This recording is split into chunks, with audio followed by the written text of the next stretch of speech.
안녕하십니까 동역자 여러분. 오늘 열왕기하 2장 후반절 같이 보도록 하겠습니다.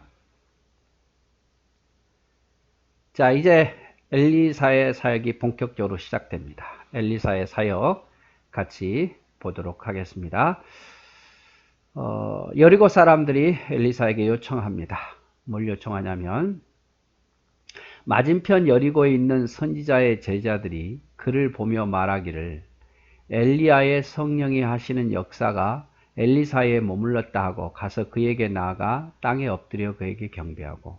여리고에 있는 제자들일 거야. 아마 엘리야와 엘리사의 제자들이었던 것 같은데, 이들이 하나님께서 엘리야뿐만 아니라 엘리사에게도 엘리야에게 주었던 능력을 있다는 것을, 이제 겉옷을 칠 때 물이 갈라졌잖아요. 그걸 보고 땅에 엎드려 우리가 당신을 스승 삼겠습니다, 당신을 따르겠습니다 라고 여리고에 있는 선지자의 제자들이 경배하죠. 16절, 그에게 이르되 당신의 종들에게 용감한 사람 50명이 있으니 청하건대 그들이 가서 당신의 주인을 찾게 하소서. 염려하건대 여호와의 성령이 그를 들고 가다가 어느 산이나 어느 골짜기에 던져셨을까 하나이다 하니라. 엘리사가 이르되 보내지 말라 하나. 자, 이들이 염려돼서 제안을 하는 거죠, 엘리사에게. 자, 하나님이 회오리 바람으로 불병과 불말로 엘리야를 데리고 갔는데 혹시 모르지 않습니까? 가다가 그를 어느 산이나 어느 골짜기에 떨어뜨려 놨을지. 그러면 거기에 시체가 거기 있을 텐데 짐승들이 먹으면 어떡합니까? 그러니까 우리가 혹시 모르니까 우리가 찾아보겠습니다. 그대로 두면 안 되지 않습니까? 장례식을 잘 치러야 되지 않겠습니까? 이렇게 이야기하는 거예요. 그러니까 이 여리고의 선지자들은 좀 믿음이 약한 거죠. 하나님이 그렇게 두지 않을 거라는 걸 믿지 못하는 거예요. 불병거를 타고 갔지만 어딘가는 떨어졌을 거다 생각한 거죠. 하지만 엘리사는 그러지 말라, 하나님이 그를 하늘로 데려갔을 거다 믿는 거죠. 17절, 무리가 그로 부끄러워하도록 강청하며, 계속 강청하는 거예요.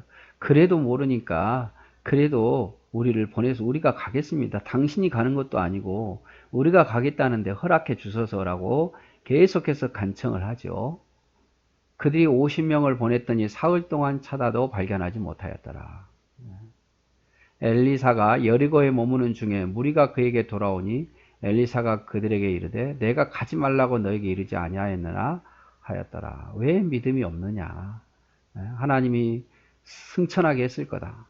근데 이 제자들은 믿지 못한 거예요. 어떻게 산 사람이 승천해서 하나님 나라 갈 수 있느냐? 있을 수 없는 거다. 그러니까 육체를 가지고 그대로 갈 수 없다고 생각한 거죠. 엘리사는 그 사실 자체도 하나님이 가능하다고 생각하고 가지 말라 했지만 이들은 가지요. 거기에 대한 책망입니다. 예수께서 이르시되 너는 나를 본고로 믿느냐, 보지 못하고 믿는 자들은 복되도다 하시니라. 그래서 우리가 이해되는 것만, 보여주는 것만 믿으려고 하지 말고 하나님의 말씀이라면 믿고, 하나님은 불가능한 것이 없다는 사실을 믿어야 된단 말이죠. 이게 믿음 아니겠습니까? 그래서 예수께서 이르시되 할 수 있거든이 무슨 말이냐? 믿는 자에게는 능치 못할 일이 없느니라 하시니라. 그래서 하나님은 가능하다. 나는 못하지만 하나님은 가능하다.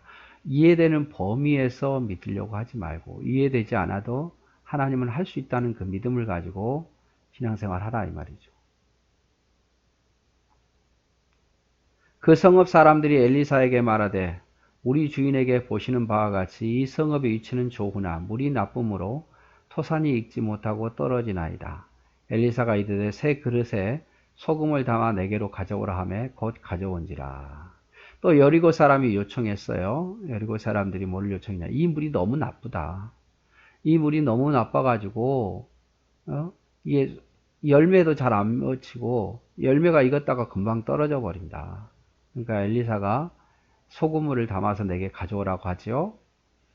21절, 엘리사가 물 근원으로 나아가서 소금을 그 가운데 던지며 이르되 여호와의 말씀이 내가 이 물을 고쳤으니 이로부터 다시는 죽음이나 열매 맺지 못함이 없을지니라 하셨느니라 하니 그 물이 엘리사가 한 말과 같이 고쳐져 오늘에 이르니라. 그래서 엘리사의 능력이 나타난 거죠. 물이 예수님께서 물이 변하여 포도주가 되듯이 먹지 못할 물에다가 소금을 부으니까 물이 깨끗해져서 농사 짓는데 어려움 없게 됐다 이 말이죠. 근데 지금도 뭐 소금을 치면 가능한 소금만 하면 되냐? 아니에요, 여러분. 이때는 하나님께서 소금 자체가 중요한 게 아니라 소금 가운데 역사하신 하나님의 역사죠. 하나님이 엘리사에게 이런 일을 하게 하신 것은 엘리사에게 능력이 있음을 백성들에게 보여준 거예요.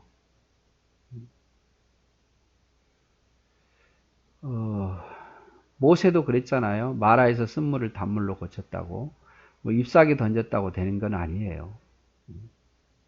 우리는 관심이 많아요. 무슨 잎사귀일까? 무슨 소금일까? 근데 소금이나 잎사귀 자체가 능력이 아니라 하나님이 역사하신 거죠. 하나님 역사하신 거. 엘리사가 거기서 베델로 올라가더니 그가 길에서 올라갈 때 작은 아이들이 성읍에서 나와 그를 조롱하여 이르되 대머리여 올라가라 대머리여 올라가라 하는지라. 엘리사가 뒤로 돌이켜 그들을 보고 여호와의 이름으로 저주하며 곧 수풀에서 암곰 둘이 나와서 아이들 중에 42명을 찢었더라. 엘리사가 거기서부터 갈멜산으로 가서 거기에 사마리아로 돌아왔더라. 자, 이제 여리고에서 베델로 올라가는데 아이들이 철없이 말해요. 대머리여 대머리여. 지금은 뭐 대머리가 흔하고 뭐 누가 뭐 조롱하는 거 없지만 그 당시에는 대머리면 하나님께 저주받았다고 생각했거든요. 이 아이들이 말해요. 대머리여 대머리여. 저 봐라 저기 봐라 저 대머리 지나간다 라고 마음에서 조롱한 거예요. 그때 하나님께서 수풀에서 암곰 둘을 나와서 아이들을 그 저주하는 아이들을 찢어 죽인 거죠. 이것도 너무한다 하나님 이렇게 볼 게 아니라 하나님께서 그만큼 엘리사를 높이고 계시는 거예요. 높이고 하나님의 선지자를 조롱하고 하나님의 선지자를 조조하는 자는 하나님이 심판하신다는 것을 보여주므로 엘리사에게 순종하고 하나님이 엘리사와 함께하다는 것을 보여준 거죠. 그래서 선지자에게 말의 권위가 있어야 말한 대로 되어져야 그 권위가 높아지는 거고 또 선지자에게 반대하는 자에게 하나님께서 책망을 해야 진노를 해야 선지자의 권위가 높여지는 거잖아요. 그렇다고 해서 선지자가 그걸 이용해서 막 저주를 퍼붓고 마치 자신의 능력인 것처럼 말하는 것도 문제지만 그런 권위를 하나님이 세워주신 거예요. 우리가 잘 알듯이 모세가 구스 여자와 결혼했을 때 미리암과 아론이 조롱하잖아요. 그러다가 하나님께 벌을 받지 않습니까? 문둥병의 벌을. 이건 하나님이 이제 일꾼을 높여주신 거죠. 자, 그래서 이제 길갈에서 베델에서 여리고로, 여리고에서 요단강을 건넜는데 엘리야와 엘리사가 이제 요단강을 건너서 엘리야의 옷을 가지고 쳐서 요단강을 가르고 여리고에서 선지자들에게 가지 말라 했고 소금으로 물을 깨끗이 했고 그리고 베델에 올라가다가 어린아이들의 저주를 듣고 앙콤이 나와서 죽였고 길갈에서 이런 지역을 계속해서 이렇게 돌아보면서 하나님의 능력을 나타낸 거죠.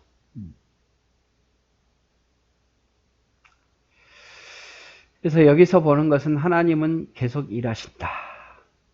비록 엘리야는 하나님이 데려가셨지만 엘리야 대신 엘리사를 세워서 하나님은 계속 일하셔요. 모세를 데려갔지만 하나님 모세를 데려갔지만 여호수아를 통해서 계속 일하십니다. 예수님은 데려가셨지만 성령을 통해서 일하고 또 성령과 함께한 제자를 통해서 일하고 지금도 하나님은 일하고 계시죠. 그래서 하나님은 멈추지 않아요. 하나님은 누군가를 통해서 계속 일하고 계셔요. 내가 일하지 않으면 일을 안 한다고 생각하면 안 돼요. 하나님은요, 원하시면 내가 일하지 않을 때 또 다른 사람을 세워서 일하십니다. 그러니까 여러분, 내가 일하지 않으면 결국 누가 손해입니까? 나만 손해예요, 나만 손해.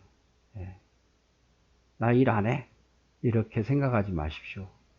그러면 하나님은 필요하다면 다른 사람을 통해서 일하십니다. 그러면 나만 손해잖아요.